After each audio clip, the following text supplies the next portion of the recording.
सर्वस्य चाहं हृदि सन्निविष्टो मत्तः स्मृतिर्ज्ञानमपोहनं च वेदेश सर्वैरहमेव वेद्यो वेदान्तकृतवेदविदेव चाहं। कृष्ण कन्हैया लाल की जय। जय जिनेन्द्र। ओछा बोला बधाई न बोले। जय जिनेन्द्र। ओके, वेरी गुड, धन्यवाद। सबसे पहले कि हम क्यों मिले। हम सब लोग किसी को कुछ पहचानते नहीं हैं, हमने आपको कभी देखा नहीं, ये गोविंद काका के बारे में कभी सोचा नहीं, कभी सुना नहीं, कभी देखा नहीं, तो हम आज क्यों मिले। इस सृष्टि का कोई अदृश्य शक्ति काम कर रही है पूरा सृष्टि में। उनको कोई भगवान बोलते हैं, गॉड बोले, उसको कुछ भी बोले, खुदा बोले, कुछ भी बोले, मगर कोई अदृश्य शक्ति काम कर रही है। ये अदृश्य शक्ति का काम है पूरा जगत में सबको मिलाने का और सबको अलग करने का। जो मिलते हैं उनको बिछड़ नहीं है, इस सृष्टि का नियम है। हम लोग भी मिले, हम भी अलग होंगे। आप लोग सब भी मिले, क्योंकि कहां कहां आपका बर्थ हुआ, किसी का कहां हुआ, किसी का कहां हुआ। आप सब लोग एक क्लास में आ गए, सब टू नियर, एकदम नजदीक बन गए, अपनापन आ गया। फिर आप सब लोग अलग अलग अलग क्षेत्र में जाएंगे। कोई सूरत आएंगे, कोई अहमदाबाद जाएंगे, कोई बम्बई में रहेंगे, पुणे जाएंगे, बेंगलोर जाएंगे, बैंकॉक जाएंगे, अमेरिका जाएंगे, जापान जाएंगे। सब लोग इसमें से अलग अलग अलग अलग आपका फ्यूचर बनेगा। ये कौन करता है? ये कोई अदृश्य शक्ति है, उनकी सब ये योजना बनती है। ये योजना कैसे बनती है और हम इसमें कहां हैं, वो हम जानने के लिए हम सत्संग करने के लिए आए हैं। आप मत सोचो कि हम आपको प्रवचन देने, लेक्चर देने के लिए आए हैं, क्योंकि लेक्चर देने के जैसा मेरे में कुछ है ही नहीं। मैं तो आपसे कुछ लेने के लिए, आपसे बातचीत करते हुए हम दोनों का कैसे अपग्रेडेशन हुए। तो सत्संग का मीनिंग क्या होता है? सत्य का संग। सत्य सत्य, सत्य का जो संग होता है उनको बोलते हैं सत्संग। तो हम सत्य का संग की बात करेंगे।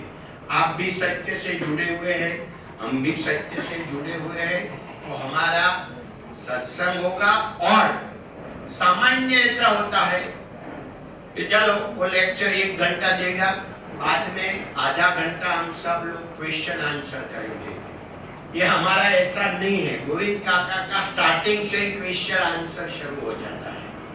तो हम सब लोग एक साथ में जुड़ जाएंगे और एक साथ हम बात करेंगे, क्योंकि आपके मन में अभी जो आपकी उम्र है, ये कंफ्यूजन की उम्र है।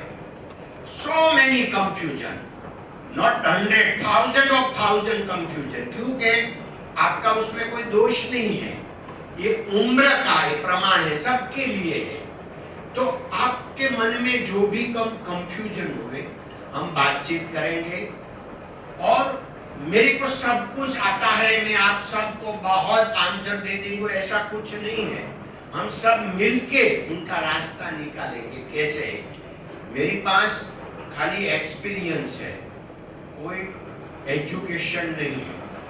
तो पहले आप लोग ने जो, बहन जी ने भी मेरा पहचान दिया, आप लोग ने हमारी कंपनी के बारे में सब थोड़ा देखा, मगर असलियत में मैं बोलूं तो मैं मेरे बारे में मैं कौन हूं।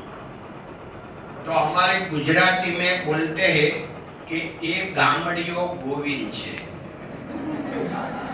क्योंकि हमारे गांव में जब मैं पैदा हुआ, दुधाला है गांव का नाम, 700 की आबादी। time our village school only 1 to 4. I have studied 7, but 5, 6, 7 go to Lathi Taluka district with walking. Every day 6 kilometers go to Lathi and come back. When come back 2 o'clock after go to farm. Because all my family working in farm. That why this leg not see boot and chappal 11 years. 11 में 11 year पहली बार चप्पल एक 11 year चल रहा था तभी ये पैर ने देखा है। तो ये गांव की लाइफ थी। गांव में कोई पूरा माटी धूल, हमारे गांव में सीमेंट कंक्रीट कभी देखा ही नहीं था। जब ये गुमड़ा होता है तो क्या बोलते हैं उसको भाई हिंदी में गुमड़ा वॉइस। तो गांव में एक विलाती नलिया देशी नलिया रहता है माटी का, मगर विलाती नलिया में वो आता था इंग्लैंड से पहले, अभी मुरबी से आते हैं। तो वो एक ही घर में थे, तो रात को जाके उसको एक पत्थर डालने का, थोड़ा नलिया निकल जावे तो वो खींच के वो गुमड़े के ऊपर लगाते थे। ये गांव का सिस्टम था, सबके लिए था। ये सिस्टम में हम बड़े हुए। तो I am not learn English in my school because that time ABCD also starting from high school, from 8. I am not giving 7th exam also. I have certificate only 6. So why I can speak English? Because I have English only practical. I some read but can't writing. So but you see my English running around the world. Rest of the two countries, British and India, by their own grammar. I don't have grammar. That why is British want grammar because they have his mother language. India has largest speaking English in the world. That why India want grammar. British want grammar. Other country don't want grammar. That's why my English running around the world. If I go to Sweden, Switzerland, Germany, France, Japan, they don't want grammar. आपको मालूम है हमारे ऊपर British rules था, इसलिए हमको English में, जो मेरी वाइफ अनपढ़ है, तो मैंने एक बैंक मैनेजर ने मेरे को बोला कि आपका वाइफ अनपढ़ है ना, फिर भी उनको इंग्लिश में 500 वर्ड्स आते हैं। मैं तो शॉक गया कि मेरी वाइफ को एक भी वर्ड इंग्लिश का नहीं आता, वो कैसे बोले इंग्लिश आता है। फिर मैं मेरे को समझाया, देखो लास्ट 200 साल में ये सब अपना नया नया जो आया सब वो 200 साल में आया, और जो भी नया आया, कार आया, ट्रेन आया, प्लेन आया, सब 200 साल में आए। तो सबका नाम इंग्लिश में आया, हम उनको गुजराती समझकर यूज करते हैं। देखो ये टेबल है, तो हम समझते हैं हमारी लैंग्वेज में टेबल हमारा है, गुजराती है, हिंदी है, मराठी है, ये टेबल तो इंग्लिश है। ऐसे हम बोलने को जावे स्टेशन, बस, मोटर, कार, फिर कोट, सूट, बूट, माइक, ये सब तो इंग्लिश हो गए। तो पूरा हम शर्ट, पेंट, तो हम पूरा समझते हैं कि गुजराती है, मगर सब इंग्लिश बोलते हैं। तो बैंक मैनेजर ने बोला, रोहित भाई कोई चिंता नहीं करने का, आपको इंटरनेशनल बिजनेस करने का है, जाओ, आपको खाली 200 वर्ड्स ग्रामर का सीखने का है। वो कैसे सीखने का? गुजराती वर्ड पेपर मंगाओ, साथ में इंग्लिश मंगाओ, गुजराती में आपको जो न्यूज अच्छा लगता है वो पढ़ लो, वो सेम न्यूज इंग्लिश में पढ़ो, आपको 1-2 वर्ड्स एवरी डे आ जाएंगे। देखो ऐसे 1977 में मेरा इंग्लिश पक्का हो गया। धन्यवाद।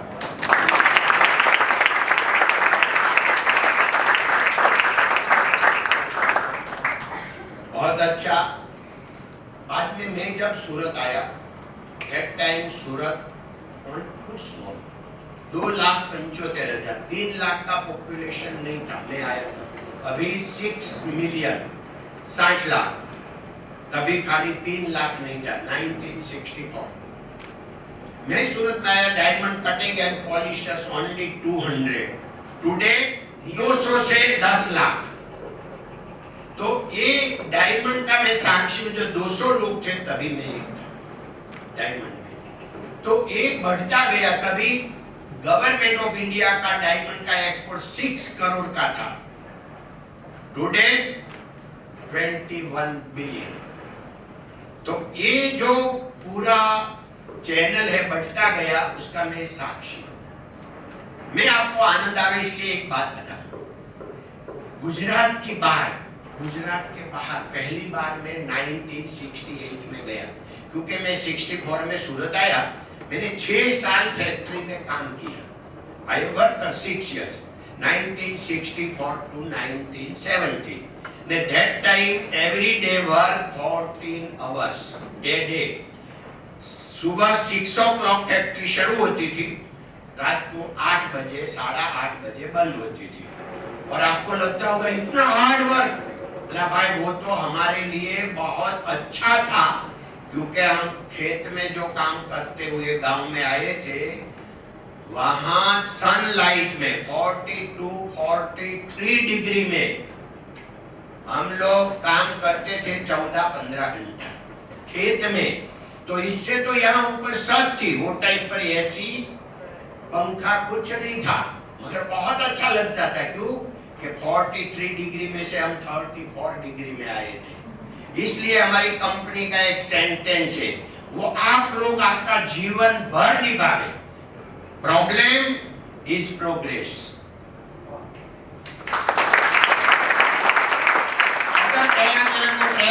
प्रॉब्लम नहीं होता, खेत में हार्ड वर्क नहीं होता, तो मैं डायमंड में सक्सेस नहीं होता।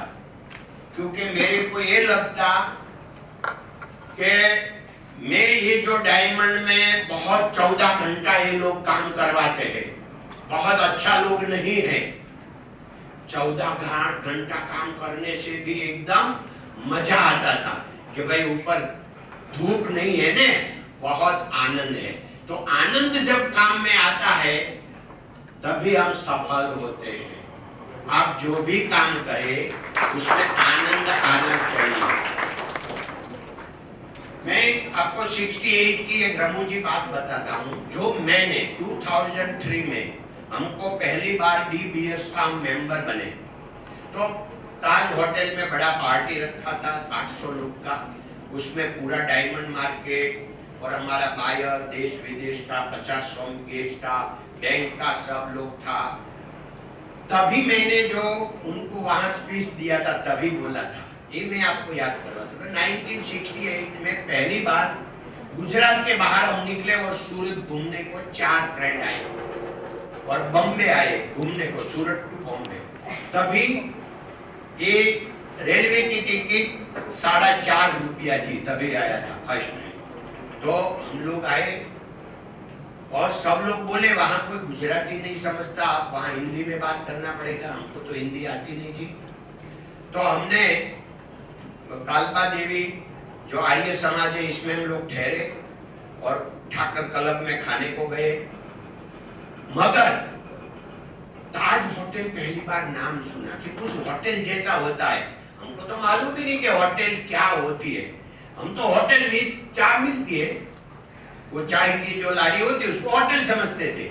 इतना बड़ा होटल, तभी ये बड़ा नहीं था, 25 फ्लोर का जो अभी है वो ताजमहल वो नहीं था, खाली 7 फ्लोर का एक ही बिल्डिंग था। और उनका एंट्री वो अपना गेटवे ऑफ इंडिया साइड नहीं था, पीछे से साइड था। तो हमने बोला कि हमको ये होटल में जाने का है तो जाने को मिले। तो कोई ने बोला टैक्सी ड्राइवर ने, आपके पास पैसा है? क्योंकि हम चप्पल पहन के आए थे और ऐसे गवार जैसे गावड़िया लगते थे। तो उसको बोले, तो मैंने कितना चाहिए? तो बोला कि 15-20 रुपया तो चाहिए। तो हमने बोला इतना तो है।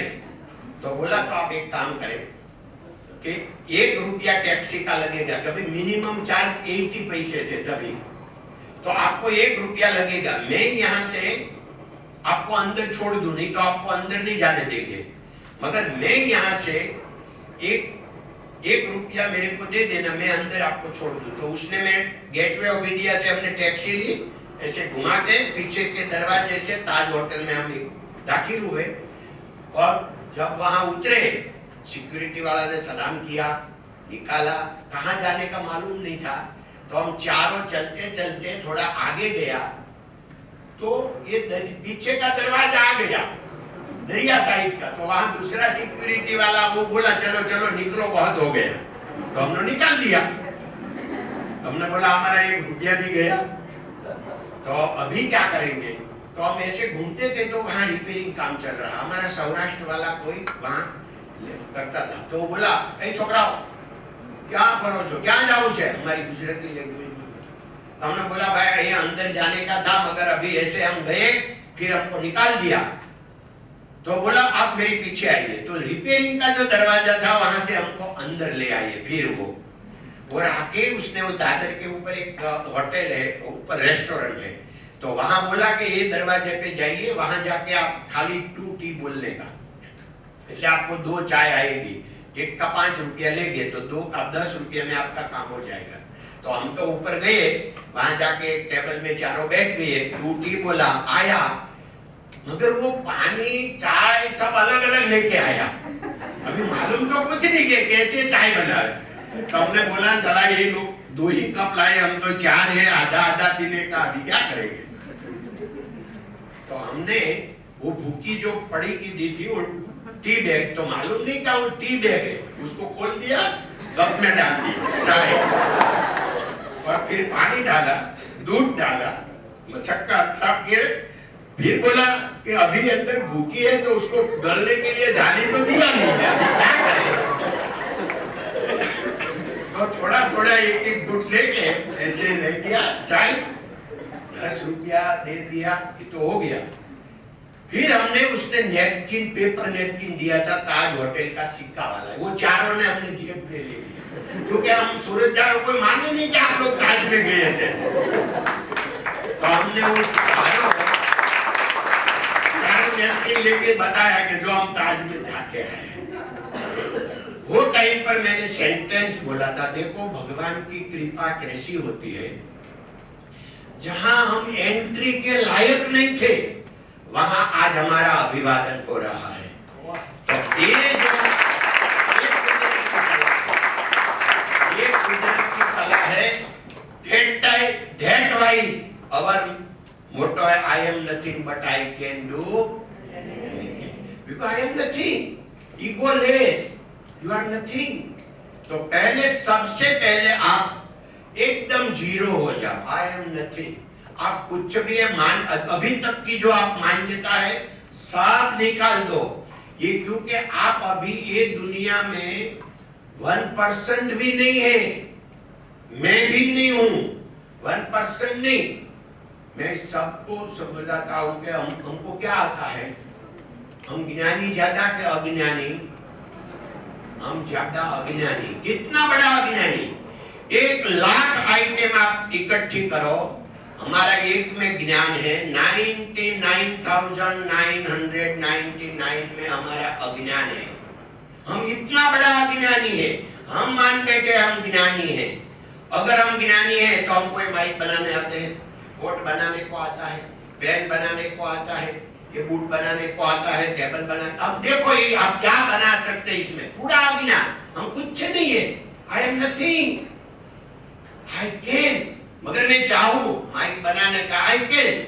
मैं 1000 दिन का ट्रेनिंग लूं और मेरा इसमें इंटरेस्ट है तो आई कैन। मगर हम सब कुछ नहीं बना सकते। हम बना सकते हैं हमारी चॉइस की 1 आइटम, 2 आइटम।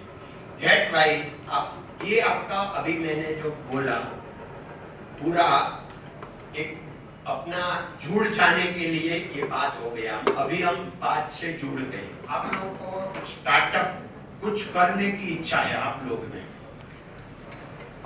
तो पूज्य डोंगरे की महाराज जो मेरा जने जीवन बनाया, उनको मैं बहुत मानता हूँ। वो मेरे को नहीं पहचानते आज तक, वो तो चले गए, उनको भी 30 साल हो गए भगवान के पास, मगर उनकी कथा सुनने से मेरा जीवन बना है।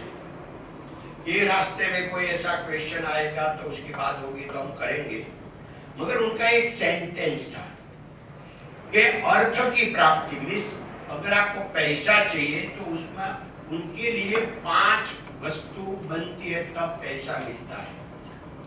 माँ बाप का आशीर्वाद, मम्मी और पापा का आशीर्वाद सबसे पहला नंबर उनका दिया हुआ है। दूसरा है गुरु कृपा। गुरु कौन? हम कोई भी काम करें उसमें जो हमको ट्रेनिंग दे उनको बोलते हैं गुरु। हम माइक बनाने को सीखने जावे तो जो सिखाने वाला है उसको बोलते हैं गुरु। कोई भी क्षेत्र, गुरु कृपा, उद्यम सखत मेहनत, सखत मेहनत, हार्ड वर्क, ये तीसरा पॉइंट है। पैसा बनने के लिए ये पॉइंट चल रहे हैं। चौथा है प्रारब्ध, लक, भाग्य, और पांचवा है ईश्वर कृपा। जैसे हमको मिलाया ईश्वर कृपा, तो ये 5 जब इकट्ठे होते हैं तभी पैसे मिलते हैं। कौन सी 5 चीज हो गई भाई साहब? नंबर 1 माँ बाप का आशीर्वाद, दूसरा गुरु कृपा, तीसरा हार्डवर्क, उद्यम हार्डवर्क, चौथा लक, प्रारब्ध, लक प्रारब्ध, पांचवा ईश्वर कृपा, पांचवा। तो आप लोग समझ गए। अभी बात हो गई, आप सब तो मान गए मगर आप प्रारब्ध में उसमें 50% नहीं मानते हो। ये लोग ऐसे समझते हैं कि भाई ये वहां पे भाग्य जैसा कुछ है ही नहीं, कुछ करो तो ही मिलेगा, लगता है ना ऐसा। मगर देखो पुरुषार्थ के बिना प्रारब्ध अंधा है। प्रारब्ध में है मगर अगर हमने पुरुषार्थ नहीं किया तो प्रारब्ध अंधा है, हमारा लक भी अंधा हो जाता है। तो प्रारब्ध पुरुषार्थ तो हमको करना पड़ेगा, मगर प्रारब्ध के बिना पुरुषार्थ भी लंगड़ा है, पागल है, पंगु है। तो दोनों चाहिए। और पूज्य डोंगरे जी महाराज आगे समझाते थे, जैसे रथ आते हैं, रथ मीन्स बैल कार, घोड़े की कार जो आती है, 2 व्हील है ना उनका, ऐसे हमारा जीवन रथ का 2 व्हील है। एक है प्रारब्ध का व्हील, दूसरा है पुरुषार्थ का। अगर हमने पुरुषार्थ बहुत किया मगर प्रारब्ध में नहीं है तो हमारा रथ वहां ही वहां घूमेगा, क्योंकि दोनों व्हील चलना चाहिए गति के लिए। अगर प्रारब्ध में है, हमने पुरुषार्थ नहीं किया तो भी व्हील वहां के वहां ही घूमेगा, दोनों व्हील चलना चाहिए। मगर देखो सबसे अच्छी बात यही है कि प्रारब्ध से पुरुषार्थ नहीं बनते मगर पुरुषार्थ से प्रारब्ध बनते। प्रारब्ध का मीनिंग क्या होता है? पुरुषार्थ का फल। आज हमने जो काम किया उनका जो फल, उनका नाम है प्रारब्ध। तो पुरुषार्थ हम कर सकते हो हमारे हाथ में, तो हम सखत परिश्रम करेंगे। सखत परिश्रम कितना घंटा करेंगे भाई? कितना घंटा सखत परिश्रम करेंगे?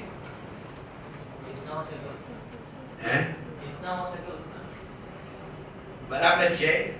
मगर आप क्या चाहते हैं? आपका खुद का बोलने का कि मैं इतना काम कर सकता हूं। एक प्रॉब्लम यही है, हमारे वहां एक डॉक्टर आता है, मेरे को आके बात बोला कि आज मेरा बेटा बोला कि आज सैटरडे है तो मेरे को आज एक्स्ट्रा जो क्लास है इसमें जाने का है, तो मैं अभी मंडे स्कूल नहीं जाऊंगा। भाई क्यों? मेरे का 5 डेज जाने का, 2 दिन का छुट्टी चाहिए, तो आज मेरा सैटरडे तो स्कूल में जाता हूं, तो फिर मैं क्यों मंडे जाऊं? देखो बाल मानस में भी ऐसा हो गया कि मैं I am working only 5 days, અને ए वीक ओनली 40 आवर्स। ये हमारे लिए अधोगति का रास्ता है। सब लोग दुनिया भले माने, हम लोग विशेष है, हमको कुछ करने का है, हमारे लिए करने का है। तो आप लोग 40 आवर्स को भी भूल जाएंगे, 5 डे को भी भूल जाएंगे। उनके लिए मैं आपको बाद में बताऊंगा कि कैसे कौन किसने काम किया और कहां पहुंचा। ये याद मेरे को आप दिलवा लेगा, एक और 14 आवर्स वाला भूल नहीं जाएगा। मगर मैं ये प्रारब्ध की जो बात चलती है उसमें भूल गया तो मैं ऐड करना चाहता हूँ। गुजराती में एक दोहा है, उंदर कापे करलियो साप उंदर ने खाई, उद्योगे अवळू पड़े हरि करे ते ठाई। उनका मीनिंग यही है कि उंदर जो होता है वो हर दिन करंडिया काट के अंदर से फ्रूट भोजन खा जाता है, मगर एक दिन मदारी के घर पे पहुंच गया और वहां जाके करंडिया काटा तो अंदर सांप बैठा था, वो खा गया। तो उंदर ने मेहनत तो किया, आप समझे कि नहीं? उंदर ने उद्योग तो किया, मेहनत काम तो किया, पूरा रात भर किया और उद्योग अवळू पड़े। तो हमने काम तो किया, हार्ड वर्क किया, वो उल्टा भी हो सकता है। इनको बोलते हैं प्रारब्ध। ये बात अपने कभी ऐसा हो जाए तो चिंता बिल्कुल मत करने का, क्योंकि हम अच्छा कर्म करने लगेंगे, हमारा प्रारब्ध चेंज हो जाएंगे, हम कोई भी कर्म कर सकेंगे। So now you start question please.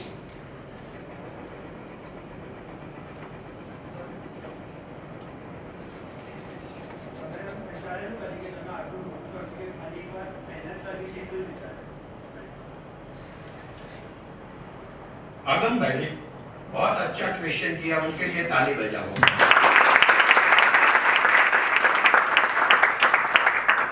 देखो मैं हर साल कॉलेज में तो मोर देन 30-40 सब स्टूडेंट के पास टाइम जाता हूँ ईयर्स।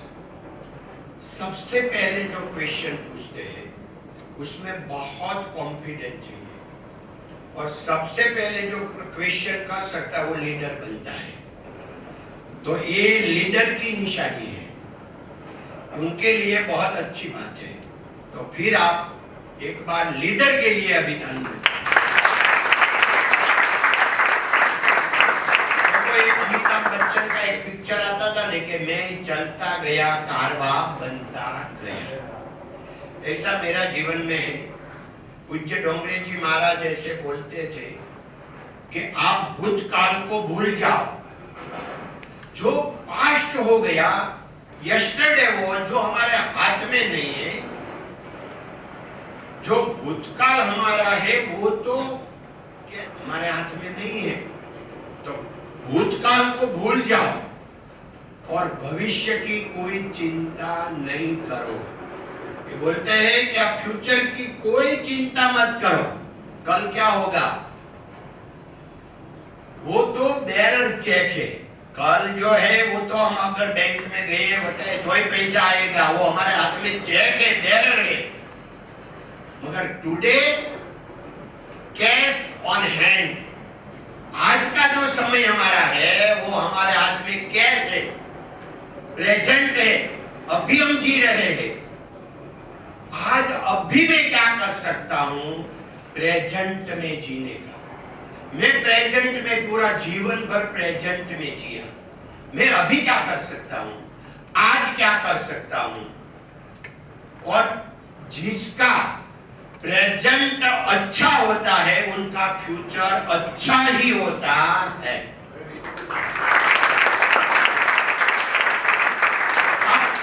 चिंता मत करो, खाली प्रेजेंट को संभाल लो, प्रेजेंट को संभाल लो। मैं आपको ऐसे बोलूं, अगर मैं खेत में होता, क्योंकि मैं 13 साल तक तो खेतर में ज्यादा करके रहा। भाई सूरत आया, चलो मैं वर्कर था, 6 साल, 17-18 साल का हो गया। मैं जब बम्बई आया तो 18 साल का होगा। इस तरह की बात करो कि साक्षात भगवान मेरे पास आ जाता और बोलता, बेटा तेरे को क्या चाहिए, बोल बोल, मांग मांग, तेरे को चाहिए।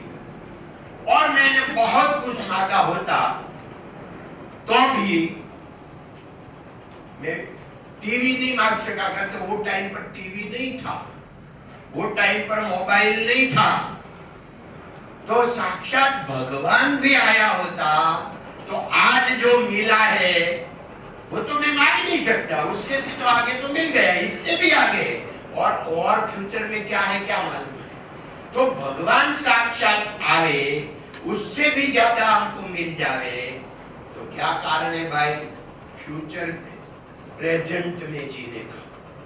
फ्यूचर कुछ भी आवे स्वीकार है, मगर हम जीते हैं प्रेजेंट में।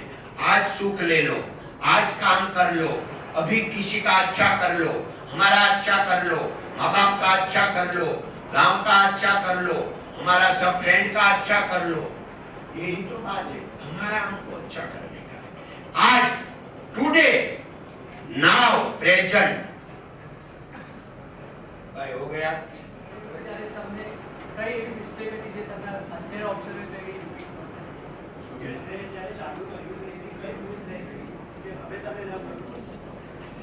बहुत अच्छा क्वेश्चन भाई, ताली बजाओ।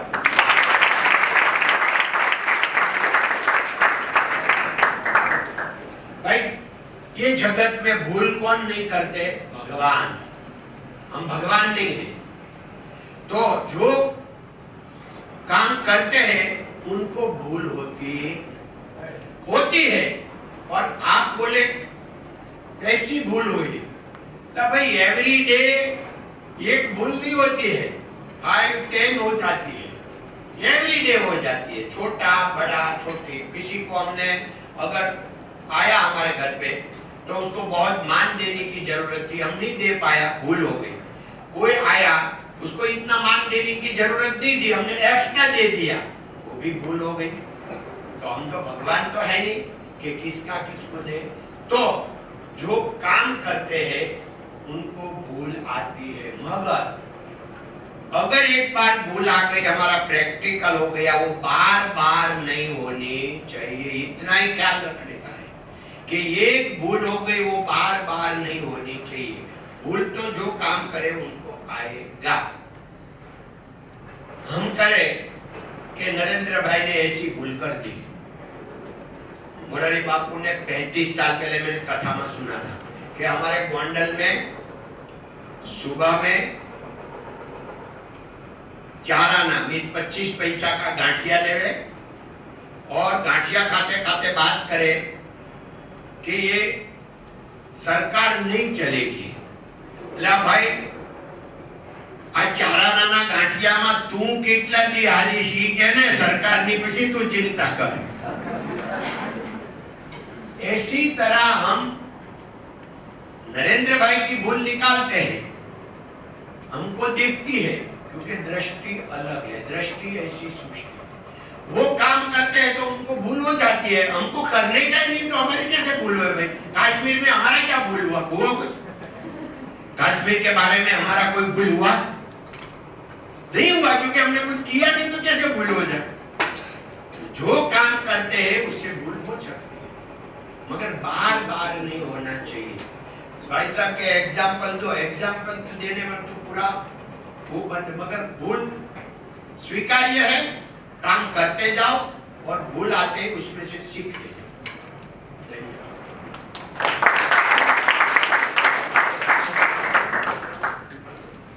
मुझे एज्युकेटेड क्लास છે ઈ કે ડાયમંડ માં કઈ સ્કોપ નથી ને ફ્યુચર નથી, અને જે પહેલાનું જે લોકો જે ડાયમંડ સેક્ટરમાં પહેલાથી છે લોકો કે ડાયમંડ જેવો કોઈ ધંધો જ નથી। दोनों बात सही है, इसलिए कि डायमंड का जो बिजनेस है उसमें खुद का एक्सपीरियंस बहुत चाहिए। दाखला तरीके जैसे मुकेश भाई रिलायंस चला रहे हैं, ऐसे डायमंड का बिजनेस नहीं चलेगा। वो सिस्टम से चलता है कोई भी बिजनेस। मगर डायमंड का बिजनेस में खुद बॉस को इन्वॉल्व रहना पड़ता है। तो ये डायमंड में उसका फर्क है। तो डायमंड में सब लोग जो भाई साहब बोलते हैं सेम है कि अगर आपको डायमंड में आने का है तो मैं यही बोलूं कि पूरा विश्व में, पूरा अराउंड द वर्ल्ड जो बिजनेस अच्छे हैं 5-7 माने जाते हैं, इसमें डायमंड का नाम है। Hotel business, construction business, banking, software, diamond, उसमें डायमंड का नाम आता है अच्छे बिजनेस में। मगर डायमंड में क्या है कि आपको ट्रेनिंग मिनिमम 3 साल से 5 साल की सख्त ट्रेनिंग लेनी पड़ती है। अभी क्या होता है, ये न्यू जनरेशन कंफर्ट जोन में है। वो क्या मानेगा कि 4 महीना ऑफिस में जाएगा, पापा के साथ देखागा, पापा ऐसा करते हैं, उनकी जैसा करने लगते हैं, उनको ऐसा महसूस एहसास हो जाता है मेरे को सब कुछ आ गया और पापा ने इतनी मिस्टेक की, मैं उससे भी अच्छा करूंगा। मगर उनको प्रैक्टिकल मालूम नहीं है। तो जब कॉम्प्लिकेटेड समय आएगा वो निकल जाएगा, फिर बोलेगा कि डायमंड का बिजनेस अच्छा नहीं है। अगर किसी को डायमंड में आने का है, आप 5 साल का एक्सपीरियंस ले लो तो आपको जरूर उसमें आनंद, क्योंकि डायमंड का बिजनेस क्यों अच्छा है, बहुत लंबी कहानी में 2-3 मिनट में बता दूं। हमारे सौराष्ट्र में नोंगणवरदर का एक गांव है, मैं मैरिज में गया था, ये 40 साल पहले की बात है। वहां का एक खेत में खेडूत ने मेरे को बताया कि हमारे वहां यहाँ पालीताना जो जैन संत है वहां से निकलते हैं और हमारे खेत में, वाड़ी में हम लोग उनको खाना खिलाते हैं। तो एक बार एक संत आया था, संत ने बोला कि अभी जो डायमंड का बिजनेस शुरू हुआ है बहुत अच्छा है, जो भाग्यशाली लोग हैं उनको मिलते हैं। क्यों? तो उसने बोला कि हमारा जीवन निर्माण के लिए हमको 4 टाइप का हम वो करते हैं जीवन निर्वाह के लिए। क्या करते हैं?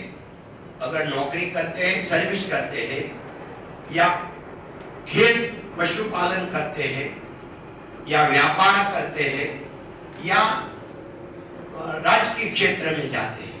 ये जीवन निर्माण के लिए 4 रास्ता है। मगर 4 में से सबसे अच्छा व्यापार है। 4 रास्ते में से नौकरी करना, इससे लिए व्यापार अच्छा है, खेत करना, इससे भी व्यापार अच्छा है। तो व्यापार में भी 4 उसने बताया कि 4 व्यापार अनाज करियाना का होता है, और तांबा पीतल का, लोखंड का, स्टील का होता है, और सोना चांदी का होता है, और डायमंड का होता है। तो अगर जो डायमंड का मिले तो सोना चांदी का मत करने का, सोना चांदी का मिले तो स्टील वगैरह नहीं करने का। क्यों? कि अनाज करियाना में लास्ट में आया, क्योंकि उसमें अगर थोड़ा ऐसा हो गया तो अंदर जीवात हो जाती है, अगर बारिश आया तो सड़ जा, नुकसान जाने का बड़ा भय है, तो ये लास्ट में आया। दूसरा नंबर पर आया स्टील, कि वहां जहां पड़ा है वहां भी जीव जंतु आएगा, कोई हिंसा थोड़ी भी होगी, ऐसा होगा। तीसरा आया सोना चांदी। तो इसमें अमाउंट में, डायमंड में कोई जीव हिंसा नहीं, कोई डायमंड कौन लेता है? हैप्पीनेस वाला। किसी को अनाज तो किसी को भी लेना पड़ता है खाने के लिए, गरीब तवंगर पैसा नहीं है तो कैसे रोते भी लेना पड़ता है, मर के भी लेना पड़ता है। डायमंड ऐसा नहीं है, हैप्पीनेस वाला ही लेता है। तो हैप्पीनेस वाला के साथ हम बिजनेस करेंगे तो हमारा हैप्पीनेस बढ़ता रहेगा, बढ़ता रहेगा, बढ़ता रहेगा। એટલે जीवन निर्वाह के लिए 4 रास्ता, 4 रास्ते में जो एक व्यापार, व्यापार में भी 4 व्यापार का प्रकार, उसमें भी डायमंड नंबर 1 आया। एक कहने का एक जैन साधु का, एक खेडूत ने मेरे को 40 साल पहले बताया था। तो इसलिए डायमंड का एक लास्ट में मेरा भाई ना મોર્નિંગ સર.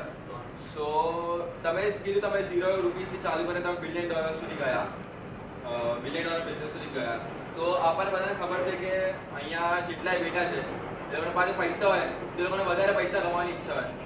તો તમારી $1 બિલિયન બિઝનેસ હતો તો તમારી ગ્રીડ કેવી રીતે તમારી સાચવી રાખી? કે કેમ કે હવે ભાઈ આપણે જેટલી મોટી મોટી કંપની હોય છે, અગર ખોટા ઇન્વેસ્ટમેન્ટ કરીએ તો હવે બધા બેંકરપ્સી फाइल करे, तो ये તમે ગ્રીડ कैसे સાચવી રાખી કે તમારી લાલચ વધારે ના કરી?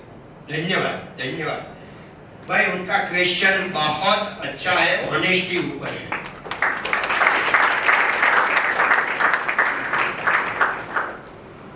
जो प्रामाणिकता वगरनो ऑनेस्टी के बिना व्यापार नकाम. उसमें आता है सिद्धांत वगरनु राजकारण नकामू.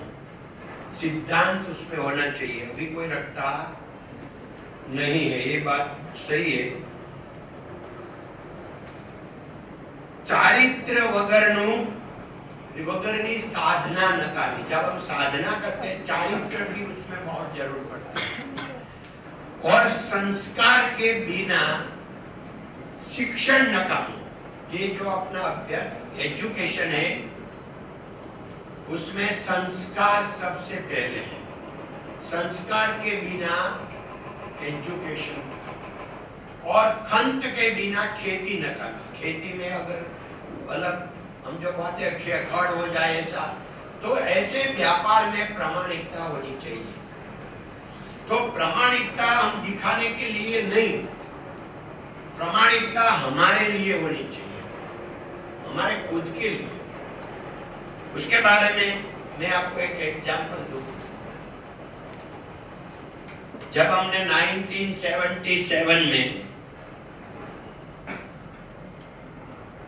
हम 3 पार्टनर और एक पार्टनर का साला और उनका छोटा भाई, 5 लोग ने हमने फैक्ट्री शुरू की. और पहला ही बिजनेस में हम लेबर से डायमंड लाते थे. पीडी कोठारी करके हमारी एक कंपनी है डायमंड में, तो उनका लेबर से एक कुटिया लेके आए, उसमें 60 डायमंड दिया था. उसने मांगा कि भाई उसका जो वेट आएगा पॉलिश करके वो 28% आएगा. हमको आया 34%, तो 6% ज्यादा. तो जिसने मेरे को दिलवाया था, हमारा पुराना बॉस था, तो उसने बोला, मैंने बोला मेरे को तो ये 34% आया. तो वो बोला आ ही नहीं सकता, हमारे कभी 28 के ऊपर आया ही नहीं. मगर वो लोग दूसरे के पास काम कराने का, हम तो 5 लोग खुद का काम करते हैं तो कोई नुकसान नहीं आया. तो ज्यादा वेट आया तो प्रॉफिट ज्यादा हो जाए, क्योंकि बच्चा जो पॉलिश ज्यादा बड़ा डायमंड आया. तो ये बोला कि आप बड़ा निकाल लो और छोटा डाल दो और 26% उसका वेट हो जाए, ऐसा करके आप निकाल लो. मैंने बोला मैं चोरी तो नहीं करूंगा, क्योंकि अगर मैं उनका बड़ा डायमंड लेके छोटा डाल दूं तो चोरी हो गया. तो ये बोला अगर तू नहीं करेगा तो हमारा सबका बिगड़ जाएगा, क्योंकि हमारे पास कभी 34% आने वाला है ही नहीं. और वो समझेगा कि उनको 34 आया तो सबको 34 आना चाहिए ना. और वो भी मानेगा कि 28 के ऊपर कभी नहीं आएगा. ये लोग दूसरी बार उनको चाहिए डायमंड, इसलिए बड़ा डाल दिया, छोटा ले लिया और ऐसे मेरे को बनावट करके आया है. तो वो सोचेगा सामने वाला. तो आप मत ले. मैंने बोला जो वो कुछ भी सोचे उनकी सोच है, मैं चोरी नहीं करूंगा. अगर आपको कोई आपका बिगड़ना नहीं चाहिए तो मैं आपको देता हूँ, आप जो चाहे वो कर लो. तो उसने बड़ा डायमंड निकाल के छोटा डाल दिया और 26% करके दे दिया. मैं गया, उसने जमा कर दिया, लेबर का जो पैसा देना वो दे दिया, दूसरा दिया मेरे को डायमंड. मैंने सोचा कि उनको 26% में प्रॉफिट मिलता है तो मेरे को 34% में नहीं मिलेगा, तो मैं खुद का बनाऊं. मगर कहाँ रफ मिले मालूम नहीं, वो मटेरियल. तो एक मेरा बड़ा भाई ने एक बार बताया था कि यहाँ डायमंड वाले की ऑफिस है. मैं वहाँ साइकिल लेके चला गया, 500 रुपया जेब में डाल के. तो वहाँ जाके बोला भाई मेरे को तो रॉ मटेरियल लेने का डायमंड का. ये बोला कि हमारी पास तो नहीं है मगर तेरे को कैश में लेने का। मैं तो हाँ, मैं साथ में आऊँ, मेरे को 1% ब्रोकरिंग दे देना। वो मेरे साथ आया, 4 ऑफिस में ले गया। पहली बार हमने डायमंड की, दूसरी ऑफिस देखी, 3 लोग ने प्राइस में कमती किया। एक आदमी ने 91 रुपीज बोला, कमती नहीं किया। तो मैंने बोला, मैं तो डायमंड की प्राइस में कोई समझता नहीं था क्योंकि मैं वर्कर था, अभी नया शुरू किया था। तो मैंने बोला कि भाई मेरे को ये 91 वाला 5 कैरेट दो। 5 कैरेट 1 ग्राम होता है, 5 कैरेट डायमंड का वेट कैरेट से चलता है। ये बोला इतना छोटा नहीं, 10 कैरेट लेना पड़ेगा। 10 कैरेट में लूँ तो 910 रुपया चाहिए, मेरे पास तो 500 ही थे, और 10 रुपया उसका ब्रोकरिंग देने का, तो मेरे को और तो 420 रुपया चाहिए, वो मेरे पास नहीं था। मैंने ना बोला मेरे पास नहीं है, खाली 500 रुपया है। तो बोला ये ब्रोकर घर आएगा तेरे, और घर आके तेरे को ले जाएंगे। मेरे को मालूम था घर में भी कहाँ, मगर फिर भी ले लिया 10 कैरेट। ये ब्रोकर मेरे घर में आया, साथ में मेरा मैरिज नहीं हुआ था, मेरा पार्टनर और भगवान भाई उनका भी नहीं हुआ था। एक सबसे बड़ा जो विरजी भाई था उनका मैरिज हो गया था, तो उनकी रूम चलती थी, वहाँ खाना खाते तीनों। तो वहाँ विरजी भाई के घर पे मैं उनको लेके गया। मैंने बोला विरजी भाई उनको 420 रुपया देने का है, ये अपने पहला बिजनेस किया। ये बोला यहाँ क्या फदो है? फदा हमारे सौराष्ट्र में पैसा ने फदिया के काठियावाड़ में ई टाइम में, तो कहीं यहाँ क्या फदो है भगत? तो मैंने बोला अभी क्या करें? तो उसने उनकी वाइफ को बोला कि मैंने तेरे को जो दिया 200 रुपया वापस दे दे, और 200 पड़ोसी से लिया, और 20 उसने जेब में से दिया। ऐसे पहली बिजनेस हमने किया। और जब पहला बिजनेस किया आधा काट के, यही जिसके पास से रॉ मटेरियल लिया उसको बताया। तो पहला जो हम लेबर से बनाते वो 4 रुपया लेबर देते थे, उसने बोला कि तेरा काम अच्छा है, मैं 5 रुपया दे दूंगा। बट यही उनके साथ मैंने 1 साल एक ही बॉस के साथ काम किया, उसका नाम था बाबूभाई रिखवचंद दोषी। तो ये है कि सत्य है, उसको साक्षी की जरूरत नहीं है। अगर मैं वो टाइम पर चोरी में बड़ा डायमंड लेके छोटा डालता, ये लालच में हो जाता, तो आज एसआर के नहीं बनता। आपको ध्यान अभी रखने का है, ये स्टार्टअप की बात है, ये स्टार्टअप में ख्याल रखने का है। अभी आपको ख्याल रखने का है कि कुछ भी हो जाए, मैं ऑनेस्टी को कभी भी त्याग नहीं कर सकता। ट्रू माइंड, डेटा माइंड में आप क्या करेंगे अगर ऐसा कुछ हो गया तो? धन्यवाद दिगरा, धन्यवाद। चारो बता एक बहन बोला मैं मान गया, आप सब लोग बोल गए, थैंक यू। प्लीज बोलिए।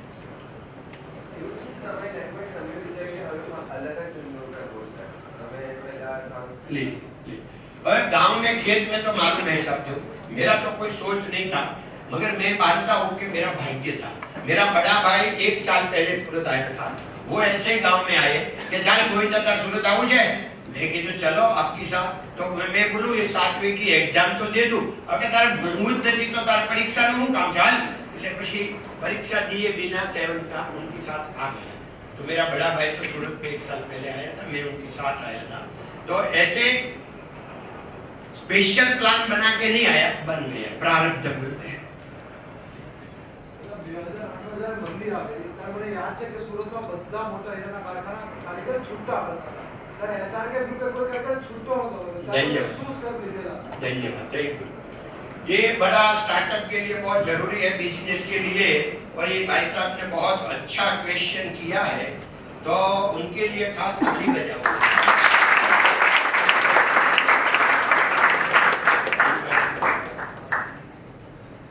भाई 2008 में वर्ल्ड रिसेशन था, सबको मालूम है, आप लोग को कदा मालूम नहीं होगा, आप लोग छोटे हुए तभी की बात है। पूरा वर्ल्ड रिसेशन, એટલે अमेरिका से लेके जापान तक, इंडिया में भी आया। डोंगरी जी महाराज की कथा में आता था कि संपत्ति एंड संतति ये प्रारब्ध अनुसार मिलती है, इनके लिए प्रयत्न करने की जरूरत है, पाप करने की नहीं है। संपत्ति मीन्स पैसा, संतति मीन्स बेटी बेटा, ये प्रारब्ध के अनुसार मिलती है, प्रयत्न करने का है मगर पाप नहीं करने का है। सिद्धांत पर कंपनी में हमारा डायमंड मार्केट में ओपन चैलेंज है कि हमने पैसे के लिए, बिजनेस के लिए एक भी बार झूठ बोला है तो हम बिजनेस छोड़ दें, क्योंकि आप लोगों को तो मालूम नहीं है। मैं आपके पास कुछ भी बताया करूं, मगर हमारा डायमंड मार्केट में तो सबके साथ व्यापार 50 साल में किया, सबको मालूम है। तो इतना ओपन चैलेंज मार्केट में है। तो मैं आपको ये विश्वास दिलाना चाहता हूं कि अगर आपका कॉन्फिडेंस रह गया तो ये दुनिया इतनी अच्छी है, झूठ करने की बिल्कुल जरूरत नहीं है, झूठ बोलने की जरूरत नहीं है, अच्छा दिखाने की जरूरत नहीं है। वो अच्छा हो ही जाएंगे, क्योंकि हम अच्छा दिखावा करने से कोई फायदा नहीं है। हम अच्छा बने, यही फायदा है। हम खुद अच्छा बने हमारे लिए। तो ये जो भाई का क्वेश्चन है, उनकी बात में यही है कि जब डोंगरे जी महाराज ने बोला आप कोई भी काम करो, भगवान को साथ में रखो। आप कोई भी मानते हैं, आप खुदा को मानते, खुदा को साथ में रखो। क्वेश्चन है तो यीशु को साथ में रखो, हिंदू है, जैन है, जिसको जिसका है भगवान, आपका जो मानते हैं आप, आपका इष्ट देव को उनकी साथ रखो और उनका भाग भी रखो। आप कोई भी काम करें, आज से स्टार्टअप में सबसे पहले भगवान का भाग रखने का। आपका जो भी इष्ट देव है, तो 1%, 2%, 5%, 10%, 20%। देखो टाटा ने 68% रखा है, 68। अभी टाटा का जो बिजनेस है, रतन टाटा जी अपने घर पे आए, 20 यंगस्टर को उसने 45 मिनट तक वो मोटिवेशन किया था हमारे घर पे। तभी वो बोले थे कि हमारा टाटा का 3% है हमारी कंपनी में, हमारा फैमिली का, टाटा फैमिली का ओनली 3%, बाकी का पब्लिक का। और उनका जो ट्रस्ट है टाटा सन्स, उनका 68%। तो ये हम 68 भले नहीं दे रहे, पर हम स्टार्ट तो करें। तो हमने डोंगरे जी महाराज ऊपर विश्वास रख के हमने भगवान, हमारी कंपनी में भगवान का भाग भी है और भगवान का नाम से कंपनी शुरू की, श्री राम कृष्ण एक्सपोर्ट।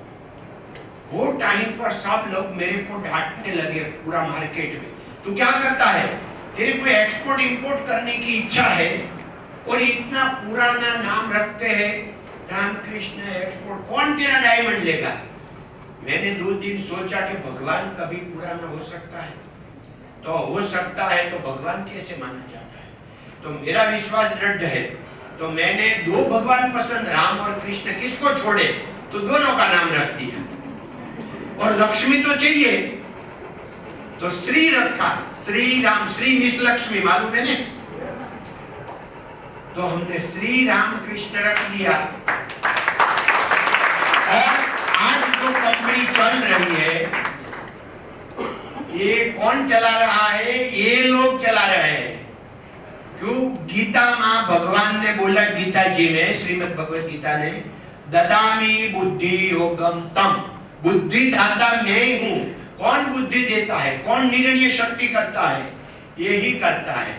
तो ये हमारा सब निर्णय भगवान लेते हैं हमारी बुद्धि में आके। तो 2008 में वर्ल्ड रिसेशन आया और हमने, क्योंकि 1 महीने में $100 का $70 हो गया प्राइस, तो अभी हमारी मूड़ी है देखो $100 की, तो स्टॉक कितना रहेगा, $300 का। क्योंकि हमारा खुद का तो पैसा इतना ही तो स्टॉक नहीं रखते, बैंक का भी पैसा होता है, थोड़ा ऐसा होता है। तो अगर उसमें 30 निकल गया 300 में से, तो खुद की जो 100 करोड़ था वो तो गायब हो गया, 30% डाउन इन 1 मंथ। तो सबको ऐसा हो गया पूरा मार्केट में, सब लोग डर गए कि भाई हमने 20 साल कमाया, 25 साल, सब तो जीरो हो गया, अभी क्या करेंगे। वो टाइम पर हमने सोचा कि देखो, कमाने वाला भी वही है, लेने वाला भी वही है। क्योंकि गीता में भगवान ने बोला है बहनों के लिए बहुत कुछ अच्छा है, इसलिए पहले वो 20 में बोल दूं। 10वां अध्याय में बोला है स्त्रियों में कीर्ति, लक्ष्मी, वाणी, स्मृति, मेघा, धृति અને क्षमा। 8 जो पॉइंट है वो मैं हूं। भगवान उनकी जो विश्व रूप बतावे उसमें बोले, ऐसा नहीं बोला कि मानव में मैं हूं। तो स्त्री में पुरुष से ज्यादा 8 जो 8 वस्तु ये एक्स्ट्रा है। कौन का? स्त्रियों कीर्ति, लक्ष्मी, वाणी, स्मृति, मेघा, धृति અને क्षमा। अपने पास टाइम नहीं नगर 8 का मैं आपको वर्णन समझा सकता हूं। अगर आप समझ लेना और आप गीता जी पढ़ लेना, कोई भी धर्म है आपका, गीता जी मैनेजमेंट का गुरु है।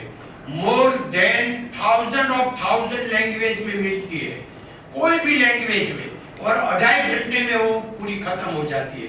तो ये मैनेजमेंट का गुरु है। स्टार्टअप स्टार्ट करने के लिए पहला गीता जी पढ़ लीजिए, आपको किसी की जरूरत नहीं पड़ेगी पूछने की, मैनेजमेंट 2.5 घंटे में आ जाएगी। तो वो टाइम पर मैंने सोचा कि हम हमारा जो पूरा स्टाफ है उसको हम बोलते हैं एसआर के फैमिली मेंबर। हम उनको ऐसे नहीं बोलते ये वर्कर है, ये मैनेजर है, ऐसा है। तो हम बोले हम हमारा जो खुद का जो है फैमिली, उनको कैसे निकालें। तो हमारा फैमिली कंपनी है, मेरा भांजा, भतीजा, सब लोग ने बोला कि ये बात तो आपकी सच है, मगर अगर आप जब आग लग जाए तो जितना इसमें से बचे इतना बचा लेना चाहिए। अभी हम शुरू करेंगे, 30% हमको एवरीडे नुकसान जाएगा, हम कैसे बच पाएंगे। मैंने बोला देखो भगवान बहुत महान है, वो कुछ योजना करेगा। हम अभी पूरा दिन नहीं चलावे तो आधा दिन चलावे, मगर हम किसी को निकालेंगे नहीं। ये सब करते हुए लंबी स्टोरी है, ज्यादा नहीं बोलूं। फिर हमने कोई किसी को नहीं निकाला पूरा वर्ल्ड में, के 2 के 3 कंपनी ऐसी थी जिसने एक भी वर्कर को नहीं निकाला। इसमें एक था एसआर के। अभी क्या हो गया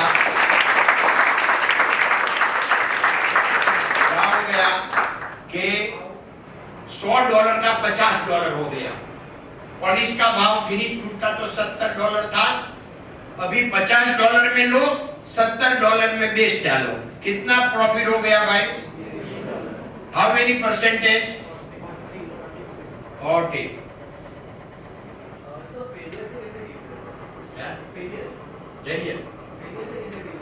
हाँ वो ये आएगा उसमें से। ये बहुत बड़ी बात है, क्योंकि फेलियर ज्यादा से ज्यादा प्रॉब्लम स्टार्टअप को फेलियर का है। तो यही हम डिस्कस करेंगे, देखिए प्लीज। तो मैंने सबको समझाया कि हम लोग किसी को निकालेंगे नहीं। क्या हुआ मालूम? अप्रैल महीने में से 40% प्रॉफिट शुरू सबको हो गया, पूरा मार्केट को। सबने प्रोडक्शन डाउन, इंफ्रास्ट्रक्चर तोड़ डाला था। हमारा इंफ्रास्ट्रक्चर शुरू तो था, मगर पहले आधा काम किया। अभी क्या सब लोग को लगा कि हम अभी 14 घंटा 15 घंटा काम करेंगे और हम 2 गुना काम करेंगे, तो 40% मिला, प्रोडक्शन डबल हो गया। और 1 साल में तो कंपनी, जब रिसेशन आया 2007 में, कंपनी का नंबर 20 to 25 के बीच में था, और 29 में हो गया टॉप 5 में कंपनी आ गई। किसने लाया? कौन लाया? उसने बुद्धि दी। और क्या हुआ कि हमारा जो स्टाफ था पूरा फैमिली मेंबर, ये लोग बोलने लगा, मोर देन 1000 लेटर आया। आप लोग एक लेटर पढ़ो ना, मैं लेटर पूरा पढ़ नहीं सकता। लेटर पढ़ते पढ़ते मैं जोर जोर से रोने लगता हूँ। ऐसा अंदर लिखा है कि आज तक हमने ऐसा सोचा था कि गोविंद भगत लोग बोलते, क्यों उनको भगत बोलते हैं, आज मालूम पड़ा कि इसलिए भगत है। किसी ने लिखा कि सब लोग बोलते हैं गोविंद भगत, मैं उनको मेरा भगवान मानता हूँ। कोई बोला कि आज से मेरा जो काम करता था उसमें 0.01% नुकसान आता था, अब से जीवन भर मेरे में एक भी नुकसान नहीं आएगा। किसी ने बोला कि अभी मंदी चल रही है, दिवाली तक मेरे पास पैसा है रूम चलाने के लिए, मैं दिवाली तक पगार सैलरी नहीं लूंगा, अगर कंपनी बच गई तो मैं दिवाली में लूंगा। ऐसा 1000 पेपर है। मैं काम करता हूं। उनके हिसाब से किसने भाई बनाया, हमारी उसमें कोई है महानता? क्योंकि निर्णय शक्ति यहाँ से आती है और ये भगवान ने दी है। तो इसमें से आप भी याद रखने का कि कभी भी ऐसा समय आवे तो धीरज रखने का, धीर गंभीर बनो, उतावला सो बावला, धीरा सो गंभीर, धीरज रखने। ये भाई साहब का जो क्वेश्चन है वो फेलियर का है। सब लोग फेलियर क्यों होते हैं? वो बहुत उतावला हो जाता है, मेरे को सब कुछ कर लेने का है, मेरे को ये करने का है, ये करने का है, वो तीनों साथ में करने जाते हैं ना, तीनों में डूब जाते हैं। ये करो, अच्छा करो, सबसे अच्छा करो। देखो हम कोई भी काम करें, हमको करने का क्या है? कंपटीशन में 1 और 2% उनकी आगे रहने का, दूसरा क्या करने का भाई साहब? कंपटीशन में रहने के लिए यही करने का है। ये जो फेलियर की भाई बात बोलते हैं ना, मैं हमारे एक रिलीफ सेंटर चलते हैं सूरत में, स्कूल में एक रूम में मैं 27 साल से जाहिर जनता को आधा घंटा 1 घंटा मिलता हूँ। और वहाँ किसी को भी कोई प्रॉब्लम है, मेडिकल का, एजुकेशन का, फैमिली का, कोई भय है, पुलिस का है, कोई गुंडा का, कुछ भी है, तो वहाँ आके मेरे को मिले और मैं उनको ऐसा हो सके तो किसी को फोन से 10-12 लोग का स्टाफ रखा है, ये लोग को काम सौंप दूं, ये सब लोग करें, ऐसा चलता है। आज हर दिन 1 और 2 लड़का लड़की आती है कि मेरे को 2 लाख का नुकसान हो गया है, 5 लाख का नुकसान हो गया है, 50 लाख का नुकसान हो गया है, करोड़ का नुकसान हो गया, मैं अभी क्या करूं? तो ये अभी जो वातावरण है उससे बच लेना। भाई साहब आप कुछ भी मानो, मगर जो गाय दूध नहीं देती है उनके गले घंट बजाकर हम उनको बेच नहीं सकते। हमारे में कुछ स्किल होनी चाहिए। अगर हमारी स्किल होगी तो हमको कभी फेलियर होने का चांस नहीं आएगा। तो आप उतावला मत बनो। कोई भी काम करने का 1000 दिन का पहले आप ट्रेनिंग लो। 1000 डे, 3 साल, 3 इयर्स, कोई भी काम करने का नक्की करो। सबसे पहले आप पूरा दिन का रोजनिशी बनाओ कि आप जब से आप स्टैंड अप हुए और स्लीपिंग, तो आपने क्या क्या किया, इसमें आपने हैप्पीनेस कब आया। जब भी आपको आप पूरा दिन का देखो, मेरे को 3 बजे हैप्पीनेस ज्यादा आया तो हैप्पीनेस का परसेंटेज निकालो। तो क्यों आया? ये मैं वही बॉक्स का तो जीव हूं, ये मेरा नेचर है। मेरे को मैं यही काम करूंगा तो मैं सफल होगा। आप पहले आपको पहचानो। अगर आप देखा देखी से दूसरे ने किया और आप करने को जाएंगे तो उल्टा हो जाएंगे, फेलियर हो जाएंगे। आपका नेचर में जो है, आपका स्वभाव, सब काम अच्छे है दुनिया में। 1000 हमारा बिजनेस है, सब अच्छा है, आपको कौन सा पसंद है, तो आप फेलियर नहीं होगे। सबसे पहले हार्ड वर्क, 14 घंटा काम करने का, माँ बाप को भगवान मानने का। अब्दुल कलाम ने लख्यू से पोते खुद કે એકમાં કઈ અસફળ થયા જ્યારે પેલું રોકેટ ચડાવવાનું હતું અને મિસાઇલ બનાવતા હતા ત્યારે, અને પછી એને હું એમ છું કે હું અસફળ થયો એટલે બધાને કીધું કે હવે મને કોઈ તમે બોલાવતા નહીં, હું રૂમમાં જાઉં છું, મારી રીતે રૂમની બહાર આવીશ અને એક કોફી ખાલી અહીંયા મૂકી દેવાની, એટલે એક બારી હતી ત્યાં કોફીનું કપ મૂકી દે, એટલે એને જ્યારે યોગ્ય લાગે ત્યારે કોફીનો ઘૂંટડો ભરી લે, કલાક થાય એટલે કોફીનો કપ બદલી નાખે, ગરમ ગરમ બદલી નાખે. અને એ રૂમમાં જતા રહ્યા અબ્દુલ કલામ 4 રાત 4 નાઈટ અને 5 દિવસ એ રૂમમાં રહ્યા અને હુતા નથી, ખાધું નથી. સમજો, એમ નામ અબ્દુલ કલામ નથી બનાતું, એમ નામ રાષ્ટ્રપતિ નથી બનાતું, એમ નામ મિસાઇલ મેન નથી બનાતું. સમજવાની ટ્રાય કરો. ઈ હુતા અને કમ્ફર્ટ ઝોનમાં નથી થયા. એટલે અમારે પરાગભાઈ મારા મિત્ર છે કે ગિરધરવાળા, એને અહીંયા સુરતમાં એટલે મુંબઈમાં અમારા ડાયમંડ માર્કેટના યંગસ્ટર માટે એક પ્રોગ્રામ કરેલો કે you go out of comfort zone, કુછ કરો. કમ્ફર્ટ ઝોનમાં આશો કાંઈ નહીં થાય. કમ્ફર્ટ ઝોનની બહાર નીકળો, સખત મહેનત કરો. એટલે એ બહાર નીકળ્યા, જ્યારે મળી ગયું અને બહાર નીકળી નાચવા માંડ્યા. મળી ગયું, મળી ગયા, મિલ ગયા. તો બધાય આખું 100-150 જણા ભેગા થઈ ગયા. અને પછી એને પૂછ્યું, હે ભાઈ, આ કયો વાર છે ને કઈ તારીખ છે? એને ક્યાં ખબર હતી? તમારે સફળ થવું છે, આ મહેનત કરવાની છે. પછી કમ્ફર્ટ ઝોનમાં હો, 6 o'clock જો તમે કામ કરવા શીખો જ્યારે અને ઘડિયાળમાં જોવાનું મન થાય તો તમે સમજો અસફળતા તમને વરવાની છે. ઘડિયાળ જોવાનું મન થાય હવે ક્યારે બંધ થાય.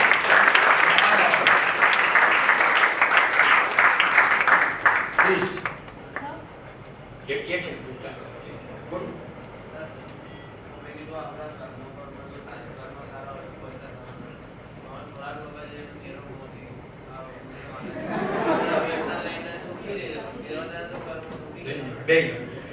એમાં એવું છે કે પૈસાથી સુખ મળે ને એને જેવું બીજું કોઈ જૂઠાણું છે જ નહીં. તો આ ભાઈ જે નામ આપ્યું એ સુખી છે? ભાગતા ફરે યાર તે સુખી કહેવાય? કે તમે સુખી માનો છો? એ તો માનો કે ગુંડા કહેવાય, ચીટરિયા કહેવાય. તો એને તમે કેવી રીતે સુખી માનો? પૈસા વાળા માનો છો? એ પૈસા કહેવાય જ નહીં. પૈસા વાળા તો હાર્ડ વર્ક કરી, લારી ખેંચી અને ઈ જે 40 રૂપિયા કમાય અને પછી જે એના છોકરા માટે 5 રૂપિયાનું ફ્રૂટ લઈ જાય એને પૈસા.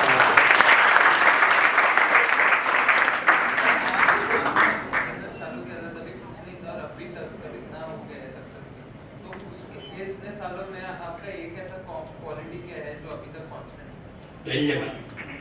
जो ऐसा तो पूरा जीवन चलता है तो ही रहता है, सब कुछ है, मगर ऑनेस्टी. कोई चीज आप करना चाहते थे आपने नहीं किया, ऐसा कुछ है? जो प्रेजेंट में जीते हैं ना उनको ऐसा कभी होता है नहीं, क्योंकि आज चाहा आज कर दिया.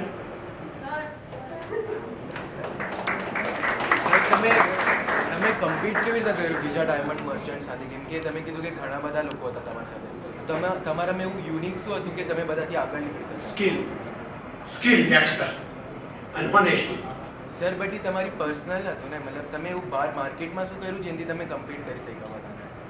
કહું છું તો ખરો કે स्किल એટલે દાખલા તરીકે सब लोग बिजनेस करते हैं, 1% हमारा स्किल एक्स्ट्रा है तो 1% प्रॉफिट तो हमारी कंपनी आगे बढ़ेगी. स्किल आपको कोई भी काम आना चाहिए. वो हमारा खुद 6 साल काम किया फैक्ट्री में और ऑनेस्टी और सबके पास अभी वर्कर, मैं भी वर्कर हूँ, मैं याद रखता हूँ हमारा वर्कर के साथ ही आज ही मैं खाना खाता हूँ.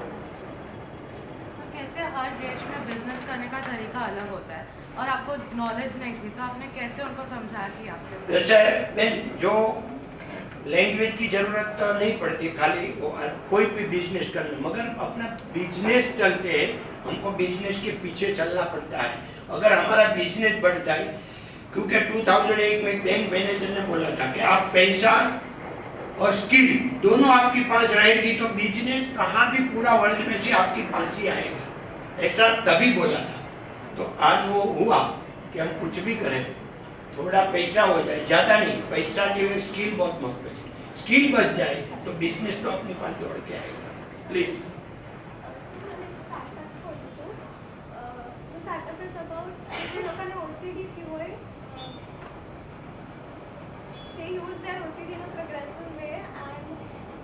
they help other people organize their homes. તો મને આવું સ્ટાર્ટઅપ ખોલવું. મને ખબર છે મને એન્જિનિયર્સ જોશે, ઇન્વેસ્ટર્સ જોશે એપ્લિકેશન માટે. પણ હું કેવી રીતે કરું? ઇનિશિએટ કેવી રીતે કરું? ओके, अब बहन नो क्वेश्चन बहुत सरल है। वो समझता है कि भाई मेरे को कुछ स्टार्टअप करने का है तो मैं कैसे करूँ, सबको कैसे बोलूँ। भाई आप खुद लाइक का करो तो वो इंजीनियर आपके पास आज से पैर पड़ेगा, खड़ा करो। लोग आपके पास कैसे आवे, क्यों अपना काम बोले तो आएगा नहीं। हमारी बॉडी कैसी भी है वो कोई नहीं आएगा, हमारा काम से आएगा। तो आप ऐसा काम करने लगो कि आपका पड़ोसी का भी ध्यान जाए काम में, दूसरे का जाए, तीसरे का जाए, उनका जाए, फ्रेंड का जाए, वो काम बोलेगा। સર તમે કોલેજ જાઓ છો તમે કઈ આગળ અમારા એજ યુથમાં સારી યાદી કે ખરાબ યાદી તમારી કઈ એડવાઇસ છે મને અમારા માટે તમે શું રહેવાનું હા બરાબર કહી દો હમણાં ક્યાં લઈ જાઓ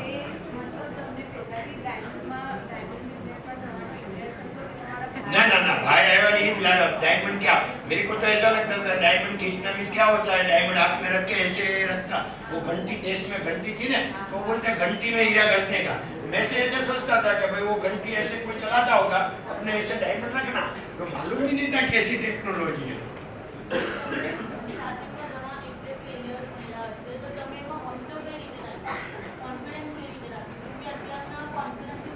फिर 2008 जो रिसेशन की मैंने बात की तभी तो मैंने बोला मूडी खत्म हो गई थी, फिर भी धीरज रखा।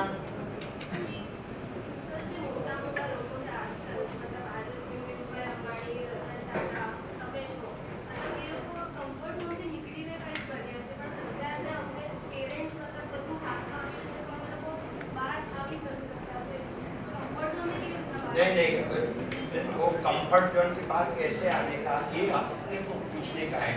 अभी जो प्रॉब्लम है ना वो कंफर्ट जोन का ही, प्रॉब्लम इज प्रोग्रेस। तो प्रॉब्लम है नहीं आप लोग को किसी की जीवन में है, इसलिए प्रोग्रेस का प्रॉब्लम है। प्रॉब्लम नहीं है यही तो प्रोग्रेस का प्रॉब्लम है। तो आप लोग अगर जीरो हो जाओ कि मैं कुछ नहीं हूँ, दिखावा बंद कर दो।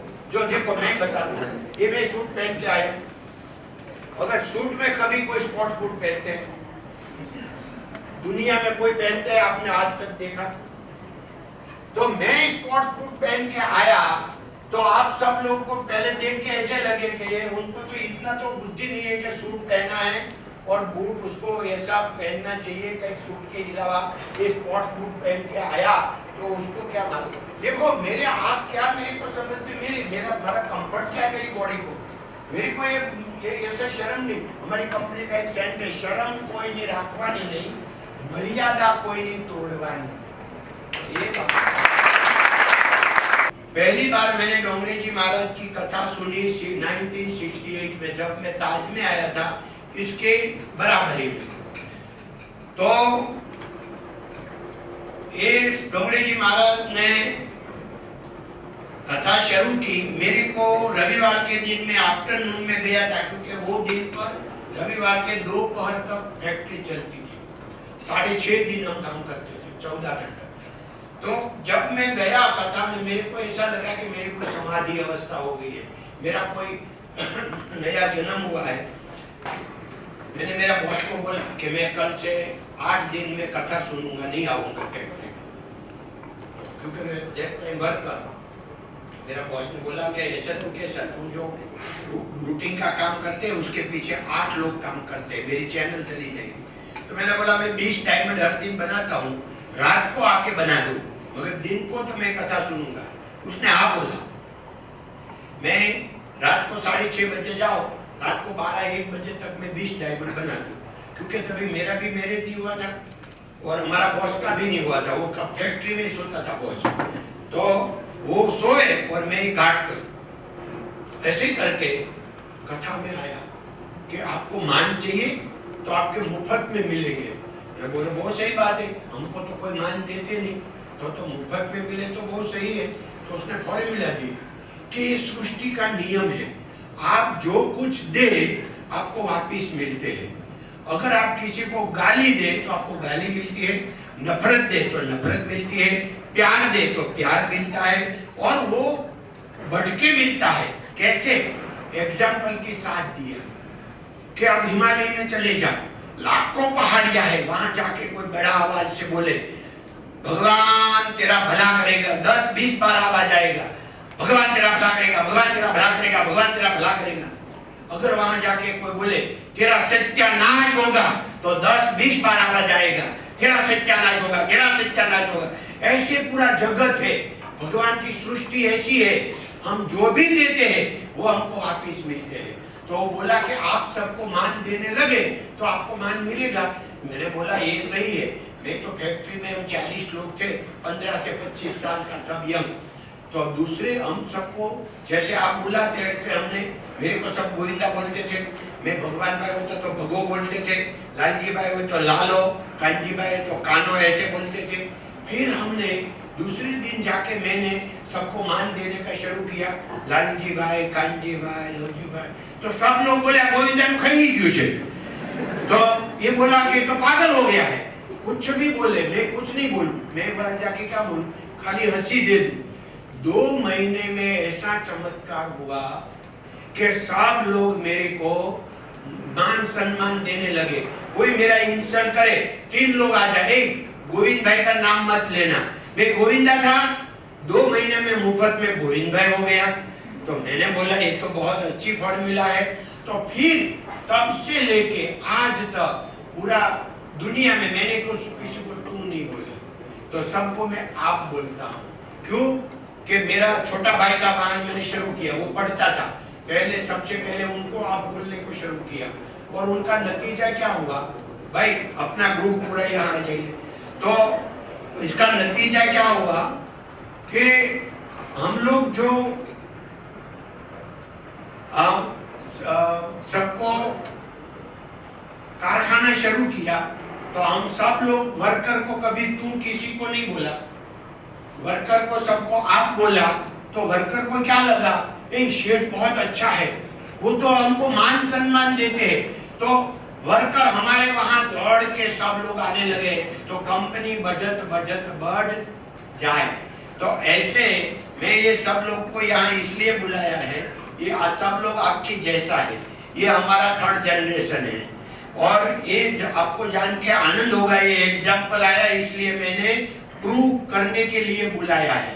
तो ये मेरा भांजा का बेटा है, ये भी मेरा भांजा का बेटा, ये मेरा भांजा का बेटा, तीनों एक का नहीं है, तीनों कछिन है।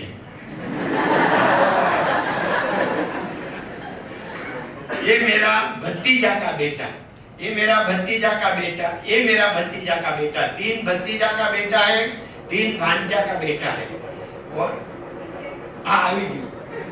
ये भतीजी का बेटा है, 3rd जनरेशन को, 2nd को तो नहीं बोला, कभी मैंने किसी को तो नहीं बोला। ये भाई है राज भाई, तो मैं उनको राज भाई बोलता हूँ, ऐसा उनका असल नाम क्या है, नीतीश भाई है, मगर हम सब लोग प्यार से राज भाई बोलते हैं, तो राज भाई। ये उत्कर्ष भाई है, और एक केविन भाई है, और ये दर्शिल भाई है, ये भी दर्शक भाई है, तेज भाई ने उत्कर्ष भाई। तो ये सब हो गया हमारा। तो मैं इसलिए आपको प्रूफ देता हूँ कि उनका नतीजा क्या हुआ, 50 साल में किसी ने मेरा अपमान नहीं किया, तो मैं पूरी दुनिया जीत गया, क्योंकि सबको मान दिया, सब वर्कर हमारा हो गया। 50 साल में एक भी स्ट्राइक नहीं हुआ, क्योंकि हम हमारा भांजे, हमारा भतीजा 2nd जनरेशन को मान देते हैं, 3rd जनरेशन, ऐसे वो लोग मैनेजर को मान देते, वर्कर को मान देते, तो कोई हमारा फैमिली के अलावा अगेंस्ट में नहीं जाते। आप लोग ख्याल रखो कि सब लोग बैठ के सोते हैं, कोई डायरेक्ट नहीं सो जाते, छोटा है या बड़ा है, पीयून है या बॉस है, सबको बैठ के ही सोना पड़ता, इसलिए सबको सब कुछ मालूम है। आपको आप ऐसे लगता है कि किसी को मालूम नहीं है, सबको सब कुछ मालूम है। अगर आपको ये फॉर्मूला अच्छी लगी तो आप आज से किसी का भी अपमान नहीं करेंगे, सबको मान सम्मान के साथ बुलाएंगे, तो उनका जो कुछ हुए आपका मान सम्मान बढ़ जाएगा, आपका जीवन मधुर और आनंदमय हो जाएंगे।